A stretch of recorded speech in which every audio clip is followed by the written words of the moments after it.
And since we have several new people tonight, which is fantastic, let's just kind of introduce ourselves. You don't have to share your webcam by any means. Wendy and I will continue to share ours because we're in charge, ostensibly.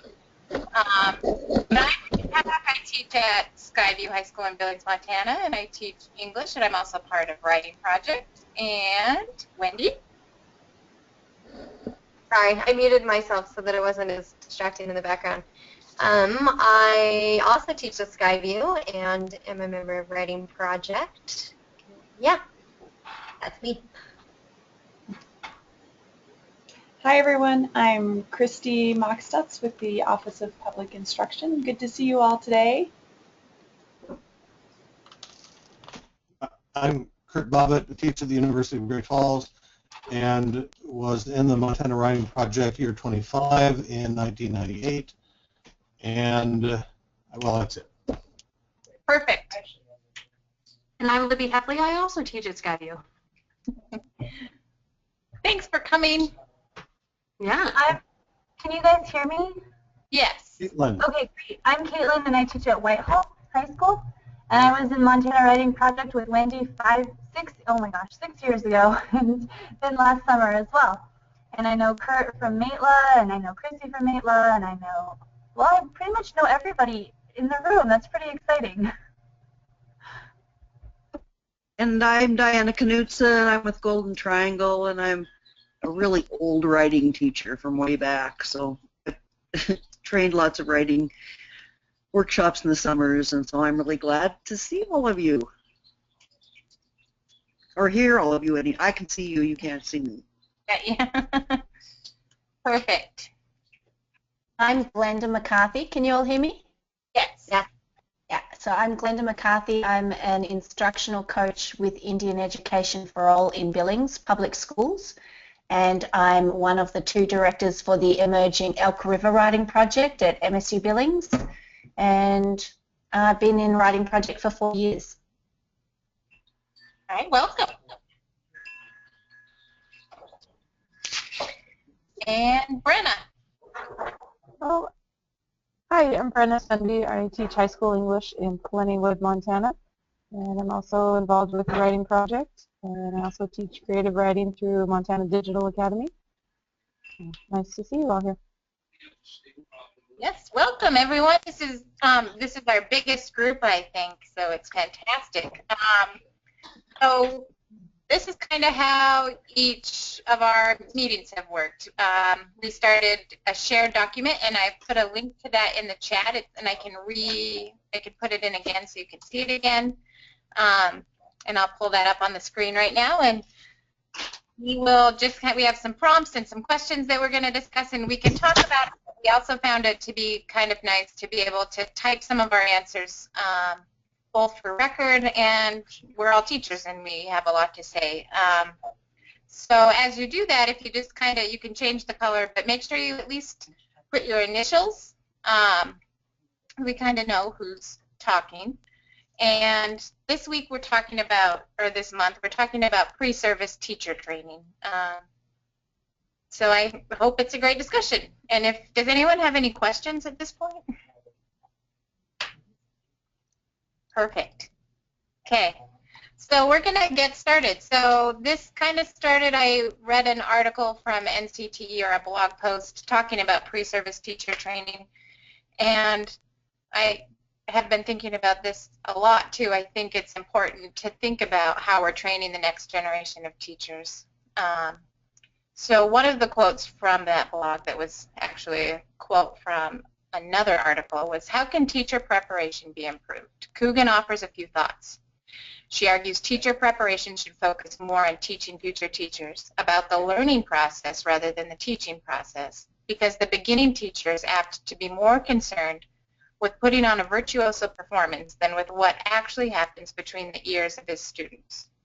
So we're going to start with an opening prompt and thinking about what was the most useful part of your teacher education program. What is something you wish you would have learned in your teacher education program? And then kind of how can we as a profession better prepare our next generation of educators and act as a profession? So if you want to just take a little bit of time right now to respond to that, you can, and I have kind of started, I put my initials and Christy has hers, and respond to any or all of those questions, and that'll start our discussion.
Hey Kurt, can you hear me? This is Paulette.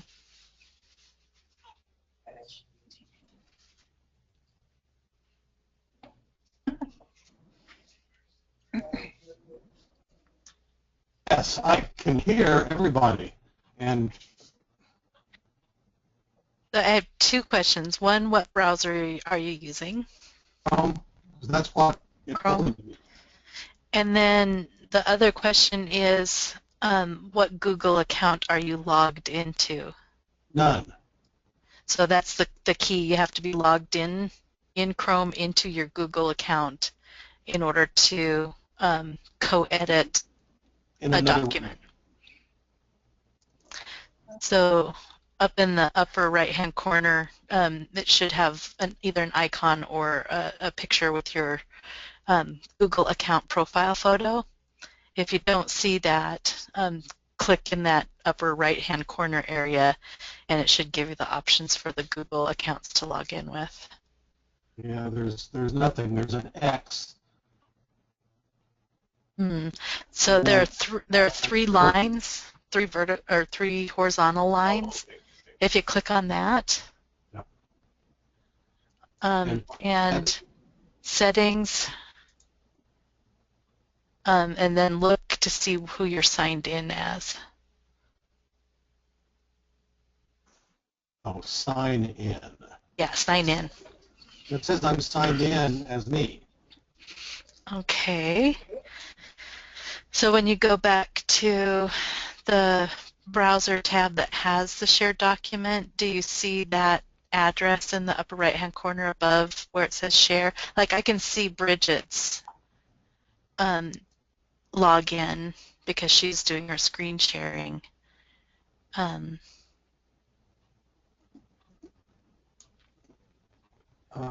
No, upper right hand, I've got the lines, new tab, and then when I click on that, all the choices, more tools. But Let's see. this happened last time. Right. So I can't. I'm going to log off if I can't take part. Let's see. I'm logged on as me, and I mean,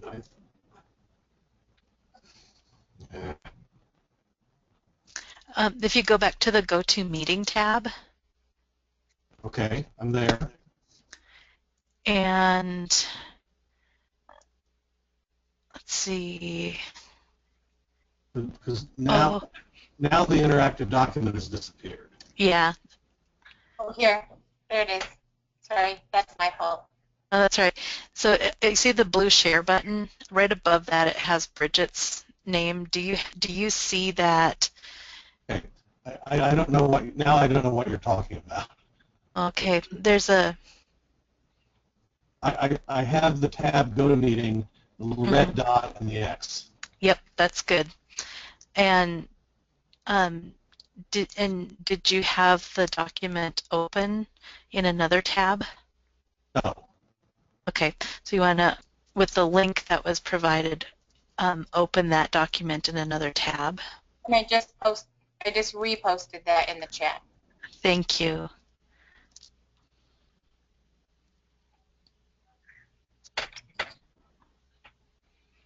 Okay, so open a new tab.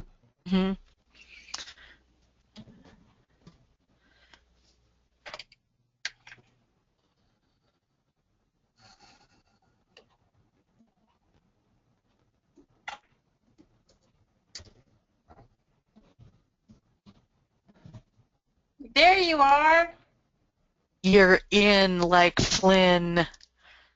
We don't have to voice over everything now. All right, thank you. No worries. Thanks, everyone. Thanks, Colette. We're welcome. No worries. I hate it when people can't get in. I'm so glad you were here today. We had all sorts of issues last month. No worries. It's that critical. Are you signed in as yourself into the document? I have her sharing permissions as wide open as they can be. Okay, hi, Kurt.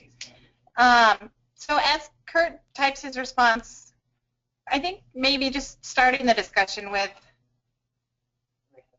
how can we best prepare teachers to be teachers? Yeah. And if anybody wants to jump in, and that's kind of what we just wrote about, like what are the best practices that we can use to reach and develop pre-service teachers? Anybody? Hi. This is Caitlin. Here. Can you guys hear me? Yeah. Oh, good. Okay.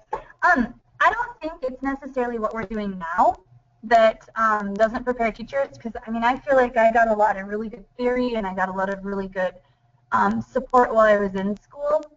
I really think it's that critical first 3 years where they leave school, the teachers leave school, and then it's like they're supposed to be experts, and they really aren't. And it's that critical first 3 years where they really just need support and mentorship more than anything else, I think. I mean, I think we do really well as we can do with presenting theories and having them go observe and doing student teaching, but it's one of those things where when you are in the classroom and it's really your classroom for the first time, that's a completely different experience than your student teaching experience or any of your observations or anything like that. I absolutely agree with that, Caitlin. I think so often, and I know some schools have mentor programs where they pair a new teacher with a mentor teacher, but that, in my experience, is hit and miss, even when you supposedly have that program. But we do expect automatic. I get it. I got it. I'm an expert.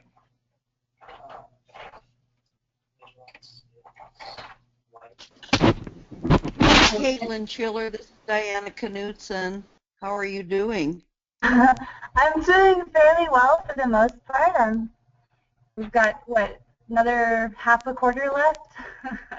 For you. Well, this is Diana, and what I agree that I think that our teachers work hard to learn as much as they can, but it's a real experience, and that's where when they get into the schools and the professional development really needs to be upped during those first 3 years. I really agree with that. I know that my life changed when I took a workshop after teaching 7 years and really didn't know how to teach kids how to write, and took the two-day workshop that was at that time a National Diffusion Network program, and it totally changed my life, and from there I just jumped to everything I could because I finally had something to hang on to that gave me the beginnings.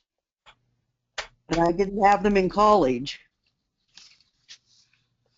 That was a long time ago, too. I think that's an experience that continues today, though. It does. I think it does, too.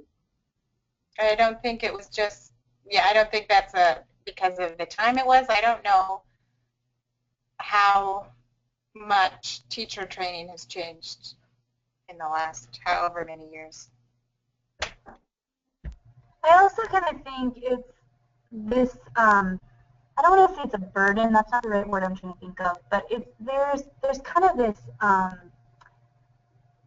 weight put onto brand new teachers who are in their first, even their student teaching and, like I said, through their first 3 years, where they feel like they have to know what they're doing. They feel like they can't make a wrong mistake. They feel like they can't mess up. And I really think we need to let them know it's okay to mess up, and it's okay to like have these, horrible things, fiascos happen, and then you can learn from them. And I don't know if they do that so much in teacher training programs. I don't ever feel like we spend a lot of time on like what to do if you completely screw a lesson up, or what to do if if you have a parent calling you and they're really angry or something like that. So I mean, maybe that's something we could do in our teacher training programs, is kind of make teachers feel like they have room to make mistakes. I would agree wholeheartedly with that. And I think that's not even just new teachers who don't know that it's okay to mess up, but I think that point needs to be gotten across, that it's okay to be human and mess up and learn from it. Like, that's actually excellent modeling for our students. One thing I would add too, I think very similar to our students who don't take what we do in our classroom and then apply it to real life. I don't know about you guys as undergrads, but I didn't necessarily apply what I was learning in my undergrad class to then, oh wait, this is going to be real world. It was all make-believe students and everyone did their work and it was going to be perfect. And I think, that until you're actually in your first 3 years, I almost wish that those first 3 years, or that you did student teaching when you were a sophomore in college or something like that, because I would have gone back into those method courses after student teaching and taken a ton more out of them. But it just didn't really matter until now all of a sudden I'm like, oh, what did my teacher say? I don't remember. So I just think making it relative is really important. And like Caitlin saying, those first 3 years I think are a huge part of our professional development. And as we look at teacher retention in our state, I don't know statistics, and Christy, maybe you guys can help on that too, but as you look at how many teachers we lose in Montana during those first 3 years, and how much of that is to people not feeling prepared or not feeling supported, I think would not an interesting statistic. I think it would be pretty frightening. So.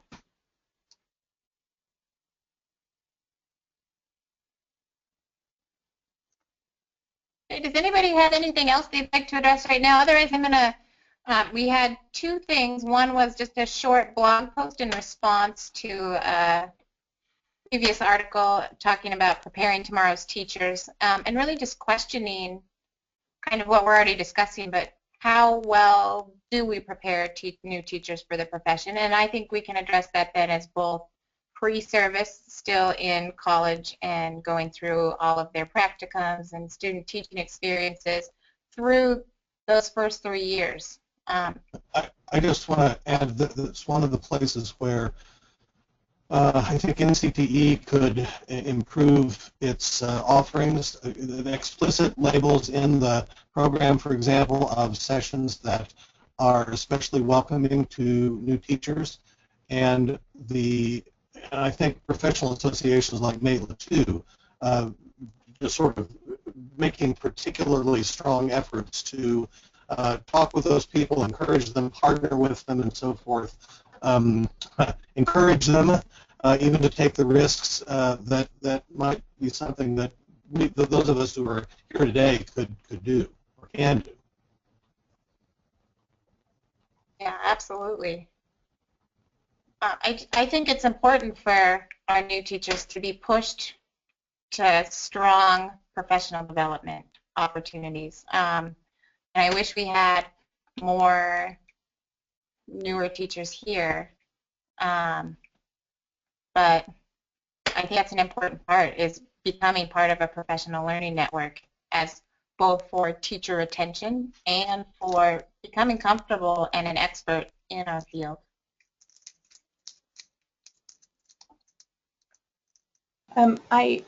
Sorry, I had to pop off for just a quick minute, but I have been trying to talk to student groups, pre-service teachers, as much as I can, and was just down at Montana State in Bozeman talking to the student ASCD, and we had a really great turnout. And again, just trying to remind our pre-service teachers, whenever I have the opportunity to find these professional learning communities, to join organizations, to keep in touch with that sort of greater teacher community around them, and I think reminding pre-service teachers of that during their years of getting their degrees is very important as well, to helping remind them to do that.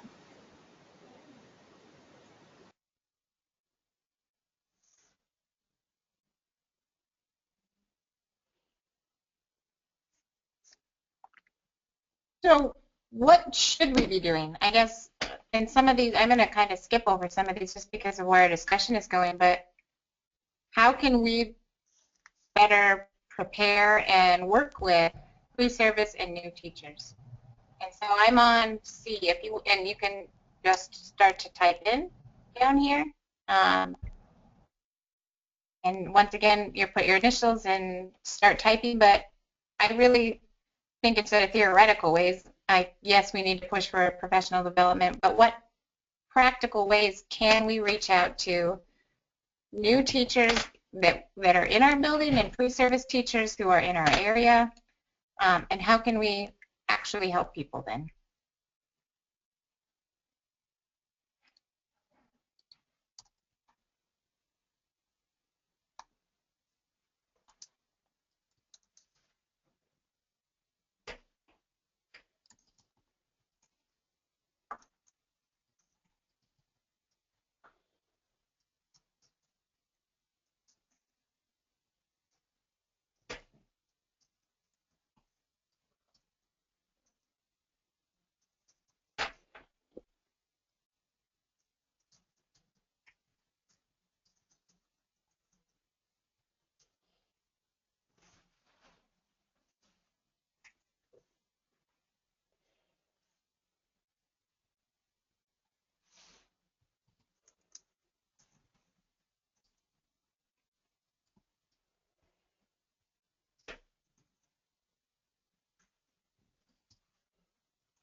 So I'm reading everyone's wonderful things that they're doing or they've done or they think we should do right now, and I think it's awesome. Kurt, I love how you engage people in professional development.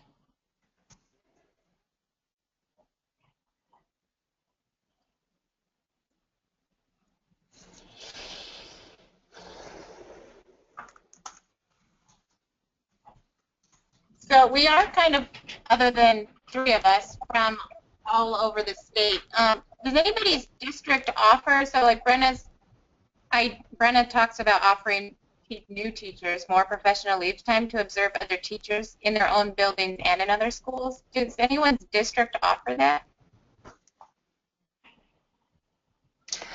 In Billings, I think, in Billings, I think the new elementary teachers have the curriculum coaches, and they have a program of observing lessons, being observed, sharing resources, and then they're brought out of the classroom, a couple times a year to talk through issues and look at best practice in curriculum. But we don't seem to have the resources for that to happen with high school teachers in Billings.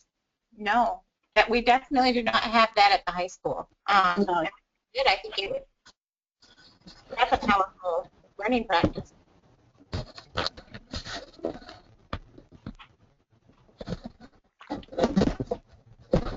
Well, I think, can everyone hear me? Yeah. Okay.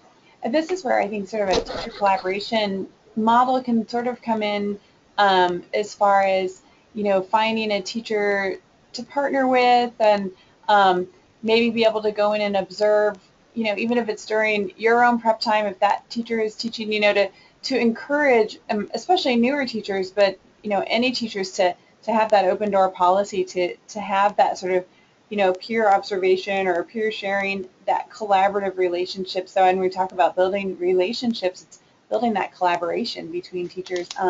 And so if a district, it would be ideal for districts to offer, time away for that. But, even thinking creatively within the school day, there may be some ways to, if your schedule is slightly different, to go to one teacher's classroom just for observation.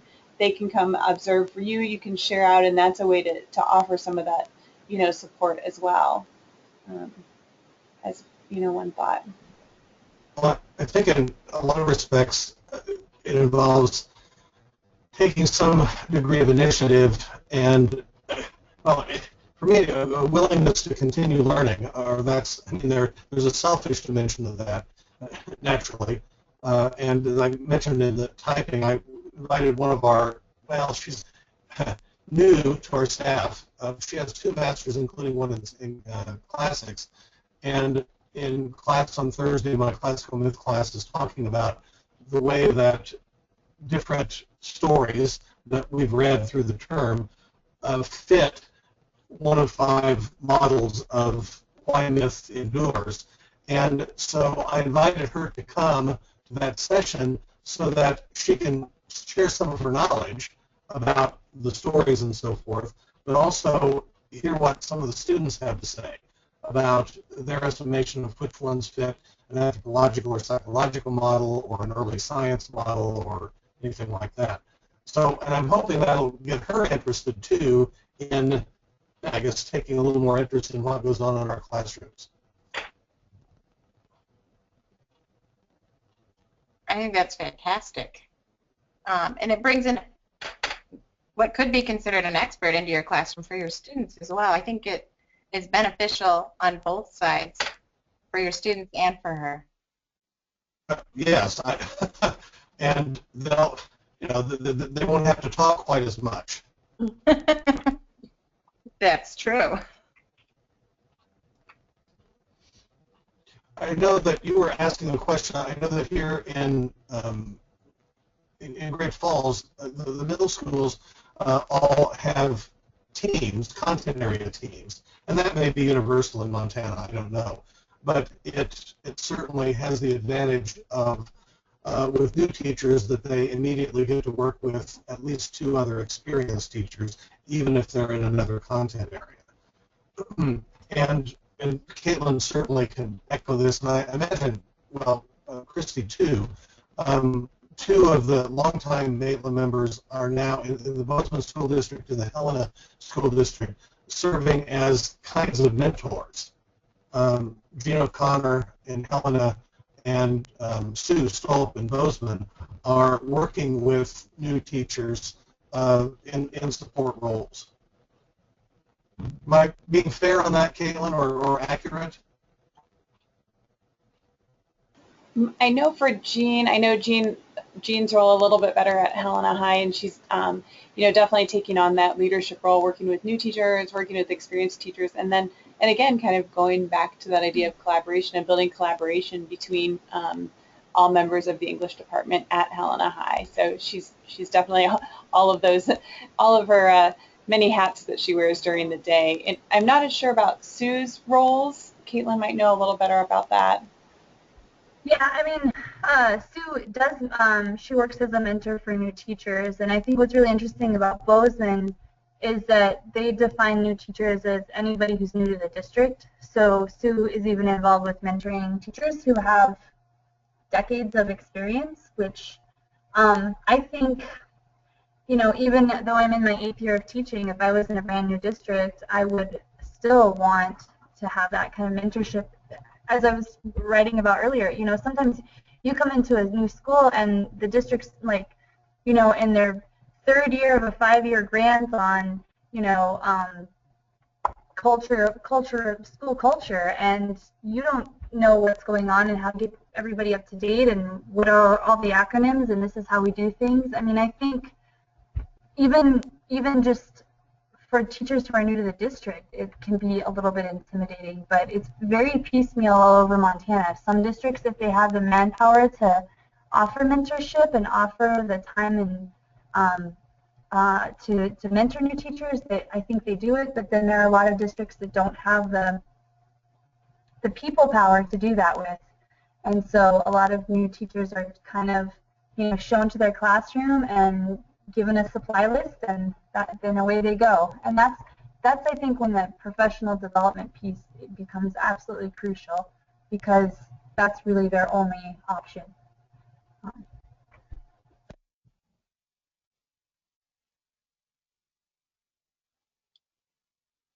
Caitlin's comment on, new teachers to the district and teachers with experience, needing some of these resources as well, and, teachers that change grade levels or departments, there's always that sort of learning curve, and to have resources for all of that support is important.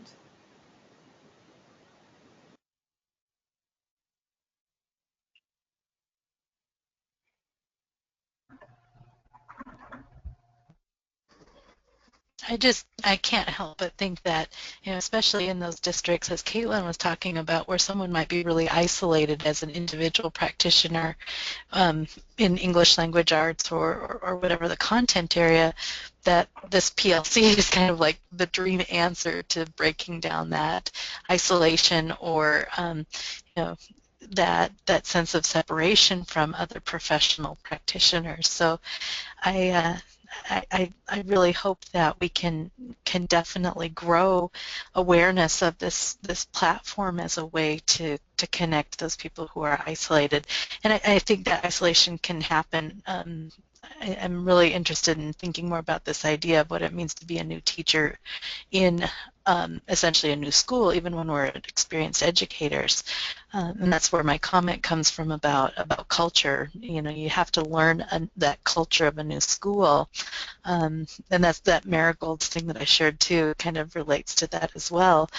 Just that heads up, or that way to look around and be able to evaluate for yourself who of the colleagues that you are presented with can be the most helpful in bringing you forward as a professional, rather than, sometimes what can be the opposite with a new person coming in. So at any rate, these are very thought-provoking ideas. Yeah, and I definitely, and that's why Wendy and I started this, and Christy, I think even if you're a veteran teacher in an isolated district where you maybe are the only English teacher in your whole county, it's so beneficial to have a learning network. I am fortunate enough to have, I think, 12 people in my department that I get to meet with every week to discuss sometimes ideas and sometimes nothing. But I have direct resources in front of me, whereas new teacher, veteran teacher, I don't care. I think those are important. Montana Ed Chat has been fantastic to reach out to people, and hopefully this is able to reach out, and we do get into some of those small districts with this, because I think professional development and professional learning networks might be the most important resources that we can offer new developing teachers. Yeah, especially in Montana, for those teachers that are. Sorry, I'm hearing my own echo. You're not echoing on our end, so ignore yourself. Do any of you have any models or resources on mentoring programs? On mentoring what? Programs. Like a model for a school to institute.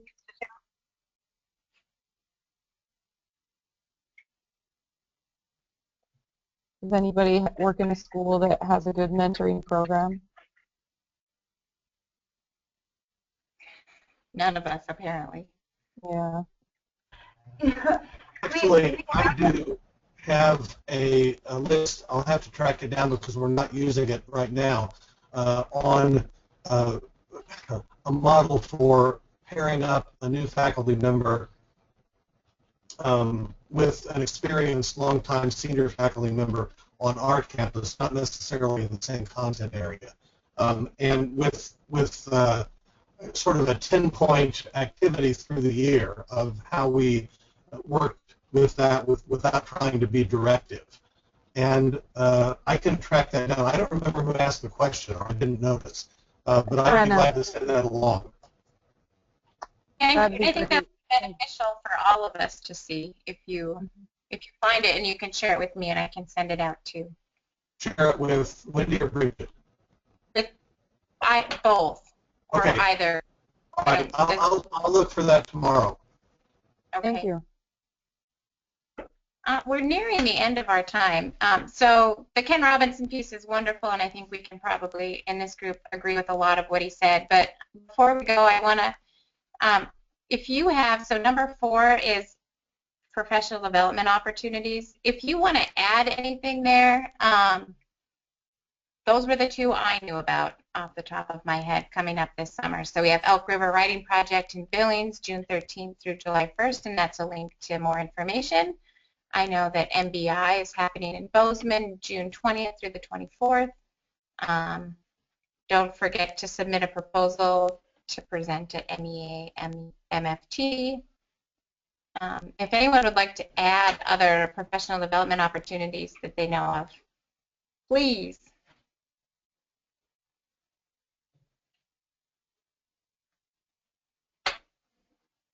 Yes, Worlds Apart, but Not Strangers is happening, and I have the info. I'm going to actually pull it up so that you're going to see my screen. It's on our site, isn't it, Bridget? And I'm going to go to that right now.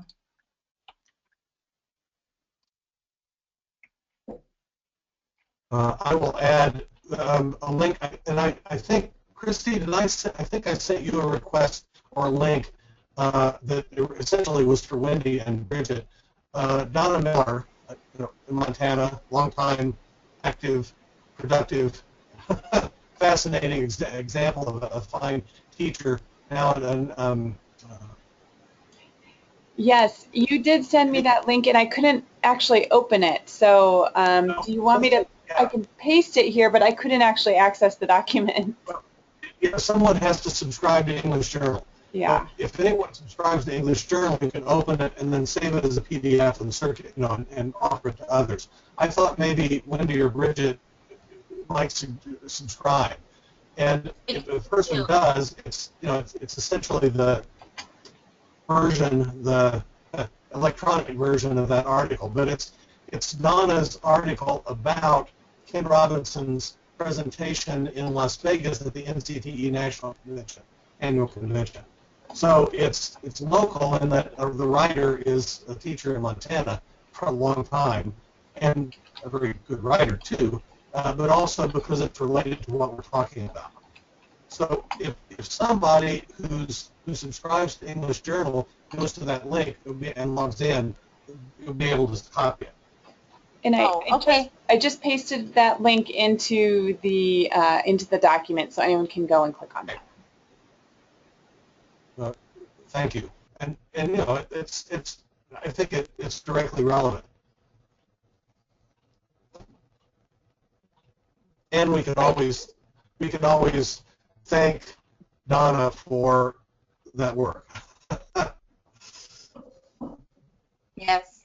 Does anyone have anything else that they'd like to add as we try to keep it at about 45 minutes because everyone's busy and we all have things going on. Does anyone have anything else they'd like to add or questions that they have for any of us? Tell everyone to come. Thank you very much. This was very thought-provoking. Thank you. Great. Thanks for coming, Caitlin.